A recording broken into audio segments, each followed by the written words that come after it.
Arun, welcome to the podcast, my friend. Yeah, thank you, Sina, for having me. I'm so excited. I've listened to a lot of your episode, and yeah, what you're doing is tremendous for the young millennials. Thank you Fantastic. so much. And I guess it really surprises me. So this is like episode number 95 or 96. I can't even keep track, to be honest. But we've actually not done something in the EV space before, which actually surprises me. So we cover so many different entrepreneurs, and like obviously like 95 episodes, it's a lot. We've actually done, I mean, someone might correct me that we have, but I can't think of one that we have. So this is a podcast first. So welcome to the podcast in the EV space. This will be very interesting. Why did you get into the electric vehicles space in the first place?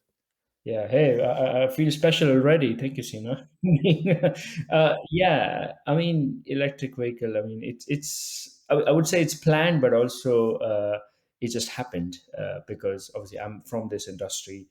I worked right from my graduation. I did engineering, and I graduated in energy and oil and gas. So really started working in the space, work for a lot of big utilities, seeing how they operate big gigantic power plant. I was the first engineer. I was the first business architect for Hinkley Point C. The novel nuclear power station. UK is still trying to build. It's still not complete. Last I checked, we're still a few years away. So, worked for all the major utilities and energy company, and really understood how electricity, which is a very important commodity in our life, right? Like we look around it, we can't live without electricity, and thank God to Nikola Tesla and Thomas Edison and all those great engineers and inventors who got us here. But yeah, I mean, but the fascination was when obviously electric cars started coming arise, and then I like, wow, this is going to be huge, right? I mean, this is a massive change. This is as big as what Microsoft did of putting computers in front of our desk. It's as big as it's as big as the internet. It's so massive. This changes. Is that what you genuinely think? Is it as big as the internet in I that think so, regard? yeah, because we are gonna change how we drive our car. We're gonna change how we're going to transport from A to B, from one place to another. I think people need to stop looking it as electric vehicle in isolation. This is mobility. This we call it mobility as a service, right? It's about less is more, about less car ownership. It's all has a bigger picture, the bigger interest about net zero. I mean, we all know what climate change has done to our planet, and we're all trying to protect it. And statistically speaking, 33% of carbon emission comes from transport, and another 30% comes from electricity generation using obviously the wrong fuel. So we are tackling half of our problem in climate change, and electric vehicle is seen as obviously one of the solution to solve it, right? And yeah, and then 5 years ago, I was fascinated by this technology, and I went in and bought a secondhand Nissan Leaf, and said, you know what, I want to experience this. Like, wow, how is it driving an electric car? And wow, it was quite an experience. I mean, it was definitely a life changing event for me, where I kind of gave up my I had a 6 liter petrol car at that point, and gave that up for this tiny little car. But then I realized charging, right? Okay, just buying an electric vehicle isn't going to solve this problem. It's about how we charge it. It's an everyday experience. People don't realize that how today, you fuel up your petrol or diesel car. Yes, you get a shock looking at the prices. I mean, it's almost touched £2, which is crazy. I felt But the other day it was very expensive. It's like yeah, almost £100. I was like, oh god. £100 to tank your fuel, right? But I think, but however, the experience is so simple, right? You go in, you tank, you fully tank, probably take you under a minute or half a minute, and you can tap on the fuel, and you don't even need to go inside. I mean, it's been a while I've been inside, but what I'm saying is the experience is different. But with EV, the charging, it's an everyday. Actually, you need longer time. Yes, you're looking to find an optimized way. But as a EV driver, I was thinking, when is it the right time to charge? How much to charge and when to charge? And then I said, hey, then the idea of electric miles came in. Like, okay, how about technology do it for the driver? It's far too complicated in order for a driver to do this, right? When it's going to hit mass market, because any new technology, you always have the early adopters who are willing to do a lot of things, sacrifice a lot of their time because they're interested, they're passionate. But we got to think of the masses, right? Where people, John, 55, he doesn't have time, he wants to tank. Wendy, single mom, have no clue what electric prices are, and she wants her car filled. So then we created this mobile application which does it for the driver automatically. So it connects to your charger, your car at home, your energy supplier, your grid, and it brings all that data together and use informed decision to charge your car at the right time, not only for you as a consumer, but for the grid and the ecosystem, so that we are ensuring that together community charging is happening, and we are able to really reduce the effect of climate change, it reduce and really work towards net zero. I mean, I agree. We need that sort of like, because with any technology, as you said, there's always going to be that early adopter. And then in order to get that mass adoption, the mass scale, you need to make it more accessible. You need to like break down the barriers for adoption. So what is the exact problem that you're kind of solving? Because there's so many different problems when it comes to getting into electric vehicles. So what's the one that you guys have pinpointed?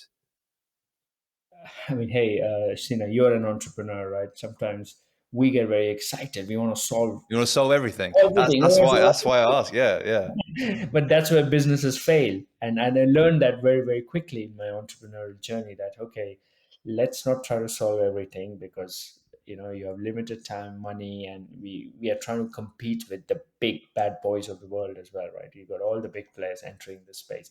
As a small startup, how can we really disrupt?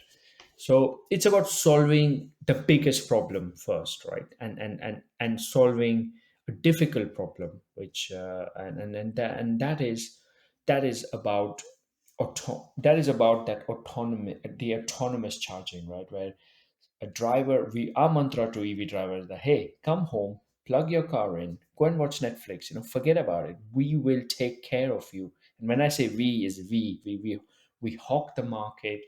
We look at the data, and then right from a driver entering the house at 6, 7, 8, 9, whenever, till the next day, next morning when he needs his car, probably starting again from 5 in the morning till whenever he needs his car. We use data intelligence. We even ask the driver, we machine learn their pattern. We see how much are they driving, because really sometimes there's a lot of range anxiety out there. You hear a lot that, hey, the infrastructure is not ready, but really the average UK driver, Sina, only drives 30 miles a day, and still we want 300 miles tanked in a car. And I feel that is just a journey which we need to, because for EV to be accessible, adoptable for all, we cannot do that. We cannot charge 100% of the time. We gotta think of our needs rather than Yeah. wants. See, let me like I'm new to the electric vehicle space, as I said, like we've never even had it on the podcast before. And I assume a lot of people obviously know about the benefits of electric vehicles, but don't actually quite understand the problems behind like why these aren't being mass adopted. One of the problems, obviously, just from surface level, is the cost of the electric cars. That's just one of the things. But what you're saying is a point that I've not actually heard before. So it's the point that you can't actually charge it to 100% because that's actually inefficient, right? Is like we were saying. Because Yeah, like for me, it's like why not like a phone, right? Like why don't you just like plug it in overnight and then the next day you just wake up and it's charged? Like what's the problem there? you can do that. However, what you need to understand is the energy depletion of an EV, right? 80, 90%. Where do you think the car stays? majority of the time of the journey of the car. What do you think? Well, in the driveway, right? Garage. Yeah, exactly. So 90% of the time, the car sits on the driveway and energy depletes. And because this is not your petrol, this is not in a liquidified format where you stuck it in a container and it stays there. This is energy in the form of battery and cells. And in order to keep the car hot or warm or every day, I mean, a modern car depletes 20, 30 miles. That's energy wasted. Now, times that by 9 million cars we're going to have by 2030. That is a size of, I think we did some analysis. That is a size of New York City, the whole electricity we're going to waste on a single day by extra and overcharging.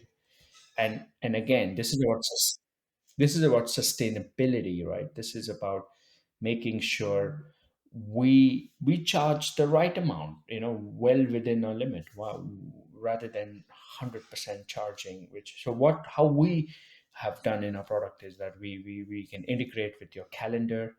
So you've got Google Outlook. We look at your travel journeys, and we plan your schedule. We plan your charging accordingly based on where you're going, rather than just blindly charging you all the time. And also keeping the cost down. I mean, you must be feeling the pinch as well. Everybody is. Our energy prices have gone quadrupled in the last year or so. So you're saying if you charge it effectively with like the technology that you guys have, not only will I guess the car maybe last longer, but also like you're using the correct amount of energy that does lead to the depletion. So you're actually being more sustainable as well as saving yourself money. Yeah, so our drivers can save up to 40% on the energy bills by charging their car. And yes, the cost of EV, I mean, one of the biggest barrier for EV is the price of the vehicle. I mean, obviously, as a small startup, we can't do anything about it. But once you start owning the vehicle, your total cost of ownership through us, I mean, that is charging, that is obviously efficiency, and all that we can take care of that. I like that. And I like I guess to reiterate and highlight the point that we just, I guess, like been saying over the last like 10 minutes, there's a lot of problems that exist in this space for mass adoption. You've pinpointed the one that you feel like you have the expertise and you really focused and doubled down on that. And it's a very good one, right? And it's one step closer to mass adoption. As you said, a lot of a common mistake that a lot of entrepreneurs make, including myself, like in the start of my journey, you see a problem and you see all the problem, and rather than pinpointing just like a subsection of it to make it that step closer to mass adoption or like to solve the whole problem as a whole, you try to fix everything, and Yes. that's not the right way to do things. So Absolutely. I guess my question to you, Arun, is like, how did you actually start in this space? So you said how you were an engineer before, but how did you start specifically within this space? Within the EV space, I mean, hey, this is just Within a. within electric miles, like, so how did you start electric miles? Oh, how did I start? Yeah, yeah, absolutely. So again, like I said, I mean, I was running my own energy consultancy business, which was going very well, very comfortable life. But as an entrepreneur, the thirst is, and it's not just monetary, right? It's about opportunity to do something big and something major, something groundbreaking.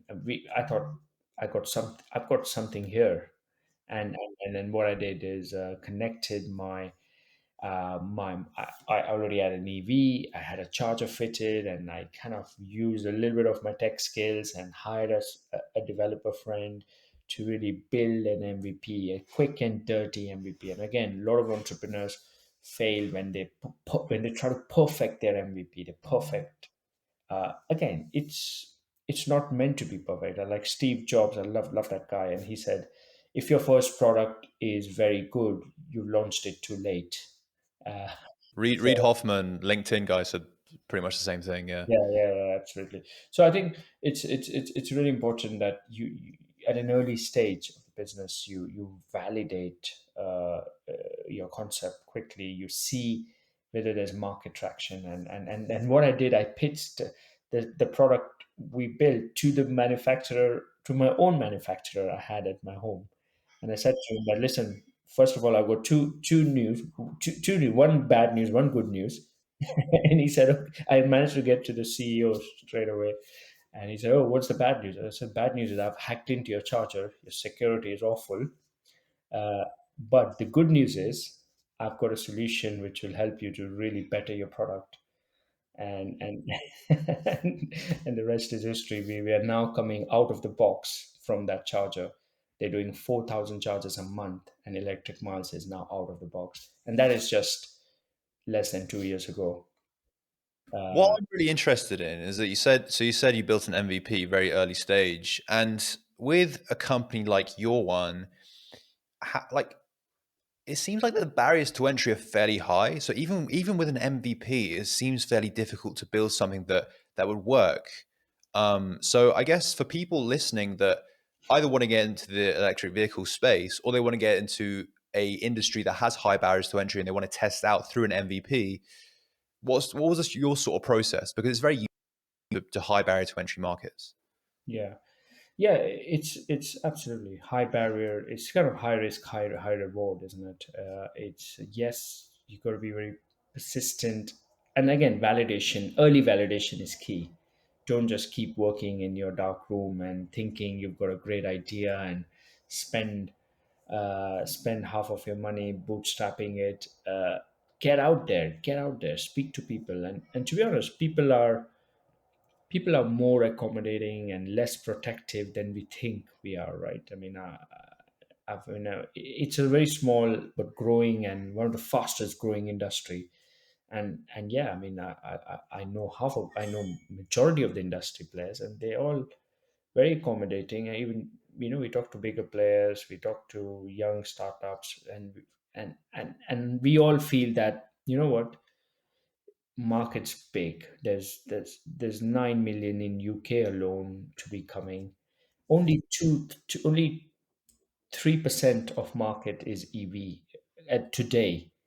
And now with all the government regulation, the push, and the fight towards climate change, not only UK, the rest of the Europe, America, India, China, Brazil, everybody has made commitment that they are going to change. They're going to do something about it. And yes, EV is seen alternative fuel, they call it, right? Yeah. Yes, hydrogen as well. But moving away from fossil fuel is so important. I mean, and and and like I said at the start of the podcast, I mean, this is as big as the internet, and this is as big as your computers on your desktop in 90s, because we are looking mass scale. I mean, this is, and there is room for several players, several collaborators, but yeah, I mean, you got to understand what value add you bring in, right? Rather than it's, and yes, obviously, because the opportunity is so big and it's a big market, it is competitive. Uh, you- So how do you, because you're as well, like you're competing with the big boys as you mentioned earlier, it's like how do you test out your idea with not that much money, not that much sort of traction in the space early, like how do you build an MVP in this space? yeah, again, it comes down to the problem you're solving, right? And is this a big enough problem where somebody is going to write you a check? And when I looked at charging, and I thought that is a big problem. It's really, the market was made for early adopters, for tech junkies, I call it, who are very tech savvy. But that's not the market. I mean, we are going for mass market, and mass market is non-tech. They have no idea about app. They want to be taken care of, rather than they want to be in control. So yeah, and there's still several use cases which has been untapped. And I mean, I could spin up. I mean, I'm an entrepreneur by heart, so I come in Yeah, like, I know. You've got a lot of like different problems in your mind that you know that can be pinpointed right now. I'm staying focused myself. But yeah, any entrepreneur who's listening, who's really got that drive and energy and want to work in this space, please reach out. Happy to help. Yeah, for sure.